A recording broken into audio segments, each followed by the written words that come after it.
आप जानते ही होंगे, अगर आप एक या दो मार्केट पर निर्भर रहेंगे तो आपका फ़ायदा उठाने के लिए वो देश भी लाइन में खड़े होंगे जिनकी खुद की कोई हैसियत नहीं है। और ऐसा हम इसलिए कह रहे हैं क्योंकि हाल ही में कुछ ऐसा हुआ है जो भारत को एक कदम आगे बढ़ने को मजबूर कर चुका है।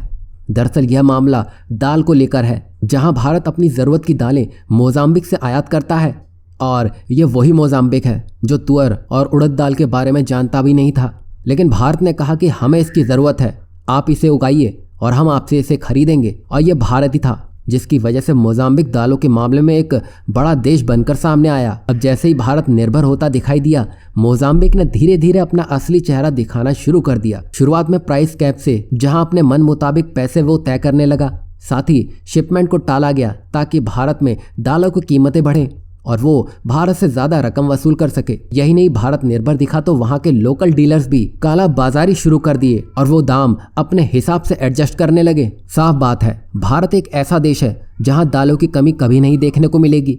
वहीं भारत दालों के मामले में सबसे बड़ा उत्पादक और सबसे बड़ा आयातक देश भी है, लेकिन भारत की खपत ज्यादा होने के कारण भारत को कुछ दालें इंपोर्ट भी करनी पड़ती हैं और इसी निर्भरता का फायदा मोजाम्बिक जैसे देश उठाने में लगे हैं। जहां अभी की बात करें तो मोजाम्बिक पोर्ट में भारत की 1.5 लाख मैट्रिक टन दाल अटकी पड़ी है और शिपमेंट में देरी के कारण भारत में अरहर की दाल की कमी हो गई है। और शिपमेंट रोकने का कारण पूछने पर इनके मुंह से कुछ भी नहीं निकला।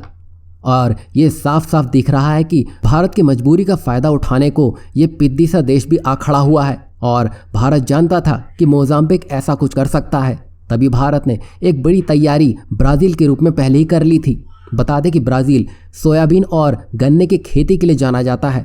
वहीं भारत ने ब्राज़ील से कहा है कि आप तुअर और उड़द दाल की खेती करें, हम आपसे ये सारी की सारी फसलें उठा लेंगे। आपको बता दें कि भारत और ब्राज़ील की जलवायु मिलती जुलती है, जिसके कारण ब्राज़ील के लिए ये मुश्किल नहीं होगा। और मोजाम्बिक कुछ चालाकी करता उससे पहले ही भारत ब्राज़ील से बात कर चुका था।